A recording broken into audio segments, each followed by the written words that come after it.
স্ক্রিনে এই ফটোর মতো আপনার ফটো যদি ডিএসএলআর করতে চান, ব্যাকগ্রাউন্ড ব্লার করতে চান, তাহলে কোন ধরনের অ্যাপ আপনি প্লে স্টোর থেকে ইনস্টল করা লাগবে না বা আইফোনও লাগবে না। আপনি আপনার সেটা থেকে একটি অ্যাপ্লিকেশন দিয়ে এই ধরনের ফটো এডিট করতে পারবেন মাত্র এক ক্লিকে। তো এটা কিভাবে করবেন আমি স্ক্রিনে দেখাচ্ছি, আপনার আমার স্ক্রিন ফলো করেন।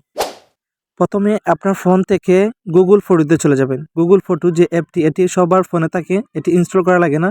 এটি গুগলের একটি অ্যাপ, এটি আপনার ফোনে থাকবে। এই যে আমার স্ক্রিনে দেখেন গুগল ফটো, এই অ্যাপটি ক্লিক করে এই অ্যাপে প্রবেশ করবেন। এই অ্যাপটি সবার মোবাইলে থাকে। এই অ্যাপে ক্লিক করে আপনারা আপনাদের ফটোটি এখান থেকে সিলেক্ট করে নেবেন। আপনি যে ফটোটির ব্যাকগ্রাউন্ড ব্লার করবেন, এই ফটোটি এখান থেকে আপনি সিলেক্ট করে নেবেন। আমি আমার ফটোটি এখান থেকে সিলেক্ট করে নিচ্ছি। তো আমি এটা সিলেক্ট করার পর এখানে দেখেন এডিট লেখা রয়েছে। এডিট লেখার উপর আপনি ক্লিক করবেন। দেখেন নিচের দিকে একটু এডিট লেখা রয়েছে, এই লেখার উপর আপনি ক্লিক করবেন। এই লেখার উপর ক্লিক করার পর দেখবেন এখান থেকে অনেক ফিচার শো করতেছে। তো এখান থেকে আপনি প্রথমে আপনার যে পিকটি রয়েছে এটির ফেস ক্লিয়ার করে নেবেন। তো ফেসটি ক্লিয়ার করার জন্য এখানে দেখবেন ডাইনামিক লেখা রয়েছে, প্রথমে এই লেখার উপর ক্লিক করবেন। এই লেখার উপর ক্লিক করার সাথে সাথে আপনার ফটোটি অটোমেটিকলি ক্লিয়ার হয়ে যাবে এবং আপনার ফটোটি সুন্দর হয়ে যাবে। তো এটি করে আপনি এখান থেকে যে সেভ কপি লেখা রয়েছে নিচের দিকে, এটাতে ক্লিক করে আপনার ফটোটি সেভ করে নেবেন। তারপর আমি দেখাবো কিভাবে ব্যাকগ্রাউন্ড ব্লার করবেন। সেভ করে নেওয়ার পর এখান থেকে আপনি যে ফটোটি এখন সেভ করলেন, এই ফটোটি আবার সিলেক্ট করবেন। সিলেক্ট করে আপনি আবার নিচের দিকে যে এডিট লেখা রয়েছে এটির উপর আপনি ক্লিক করবেন। কারণ আমি এখন এই ফটোটির ব্যাকগ্রাউন্ড ব্লার করব। তো ব্লার করার জন্য এডিট লেখার উপর আপনি ক্লিক করবেন।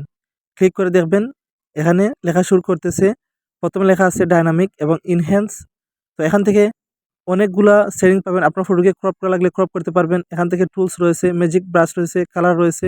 এখান থেকে আপনি আপনার ফটোর কালারও চেঞ্জ করতে পারবেন। তো এখানে অনেকগুলো রয়েছে ফিচার, এগুলো আপনি চাইলে এড করতে পারেন, না চাইলে এটা স্কিপ করতে পারেন।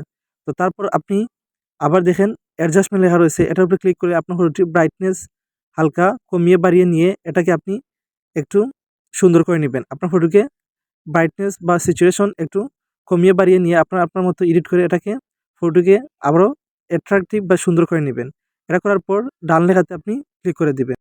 তারপর ফটোটিকে ডিএসএলআর করার জন্য আপনি নিচের দিকে যে পোর্ট্রেট লেখা রয়েছে, দেখেন নিচের দিকে একটু পোর্ট্রেট লেখার উপর আপনি ক্লিক করবেন। তো পোর্ট্রেট লেখার উপর ক্লিক করলে আপনার ফটোটি অটোমেটিকলি এক ক্লিকে আপনার ফটোটির ব্যাকগ্রাউন্ড ব্লার হয়ে যাবে। তো দেখেন একটু এখান থেকে লোডিং নিবে, লোড নিয়ে আপনার ফটোটির ব্যাকগ্রাউন্ড ব্লার হয়ে যাবে। তো আমার নেট স্লোর কারণে একটু লোড নিচ্ছে, দেখেন হয়ে গেছে। তো এটি হওয়ার পর দেখেন অটোমেটিকলি আপনার ব্যাকগ্রাউন্ড ব্লার হয়ে যাবে। খুবই সুন্দর এবং প্রফেশনালভাবে আপনার ফটোটি ব্যাকগ্রাউন্ড ব্লার হয়ে গেল। তো এখান থেকে আপনি খুবই সুন্দরভাবে আপনার যে কোনো ফটোর ব্যাকগ্রাউন্ড ব্লার করে নিতে পারবেন। আপনার ইচ্ছা মতো এটার ব্যাকগ্রাউন্ড ব্লার করে নিতে পারবেন।